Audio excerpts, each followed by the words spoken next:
ሰላም የሀገሬ ልጆች እንዴት ናችሁ? ደህና ናችሁ ወይ? ሳምንት ቆየን ከፋሲካ በኋላ። ዛሬ ደግሞ ዳግማዊ ትንሣኤ ነው። እንኳን በሰላም አደረሰን። እንኳን በሰላም እና በጤና ለዛሬው ቀን አደረሰን። ሀገራችንን ጤና ሰላም ይስጥልን። እኔ ዛሬ አምባሻ ጋግሬያለሁ ለዳግማዊ ትንሣኤ። ይሄን የመሰለ አምባሻ፣ ቆንጆ አምባሻ ነው የጋገርኩት። ከላይም ከታችም ቆንጆ ነው የበሰለልኝ። ይሄን ይመስላል፣ ያምራል በጣም። ዛሬ በአምባሻ ነው ዳግማዊ ትንሣኤ። አሰራሩን ቪዲዮን ሰርቻለሁኝ፣ እለቅላችኋለሁኝ። ይሄንን የሚመስል አምባሻ ጋግሬያለሁኝ። ምናምን ቅቤ ደግሞ ቀባቀባ አድርጌዋለሁ። ቀባቀባ አድርጎ እንደዚህ ቀባቀባ ሲል ቆንጆ ነው የሚሆነው። ጠረኑም ሽታውም ያምራል። እንደዚህ ጋግሬያለሁኝ። ቪዲዮን እለቅላችኋለሁኝ እንዴት እንደጋገርኩት። በምጣድ ነው የጋገርኩት፣ በስቶቭ አይደለም፣ በመጋገሪያ አይደለም፣ በድፎ ዳቦ መጋገሪያ ሳይሆን በምጣድ ነው። ግልብጦሽ ነው የጋገርኩት። ይሄንን ይመስላል። ቆንጆ ሆኗል። ቆንጆ ሆኗል። ይኸው ሲያምር፣ ውስጡ ሁሉ ነፍቷል። በደንብ ነው የነፋ። ቆንጆ ነው፣ ይጣፍጣል። እዚህ ጋር ደግሞ ጠጅ የሚመስል ብርዝ አዘጋጅቻለሁ። ይሄ ብርዝ ብታዩት ማር ነው የመታሁት። ትንሽ ሩብ ማንኪያ የምትሆን ከማሩ ጋራ እርድ በጥብጬበታለሁኝ። ትንሽ በትንሹ ማለት ነው፣ ሳላበዛ። መልኩ ነው ለዛ የሆነው እንጂ ማሩም ቀይ ማር ነው፣ እንደዚህ ቢጫ ማር ነው ማሩ ራሱ የሰራሁት። አሰራሩን ቪዲዮ ቀርጽላችኋለሁኝ። ቆንጆ ነው።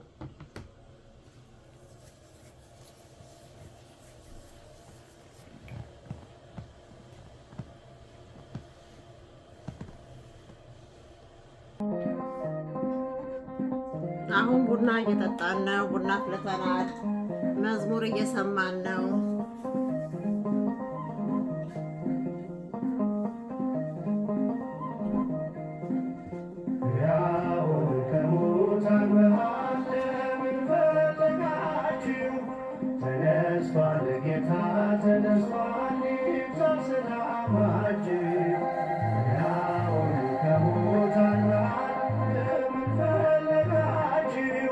ተነስቷል ጌታ ተነስቷል፣ ሰላም ለሁላችን።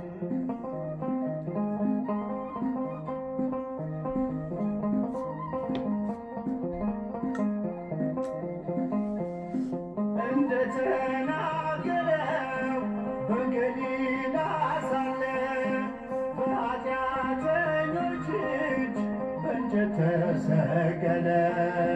በሦስተኛውም ቀን ከሙታን ተነሳ፣ ሞትን አሸንፎ የይሁዳ አንበሳ።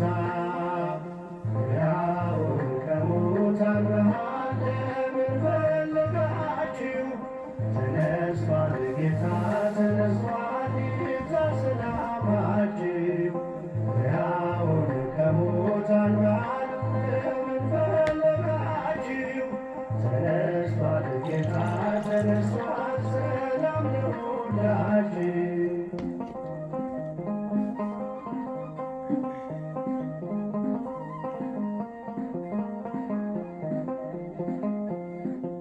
መግደላዊት ማርያም ወጣች በማለዳ፣ ሽቶ ልትቀባው ከመቃብር ወርዳ። የመቃብር መዝጊያው ድንጋይ ተንከባሏል፣ ሥጋው በዚያ የለም፣ ኢየሱስ ተነስቷል። ሕያውን ከሙታን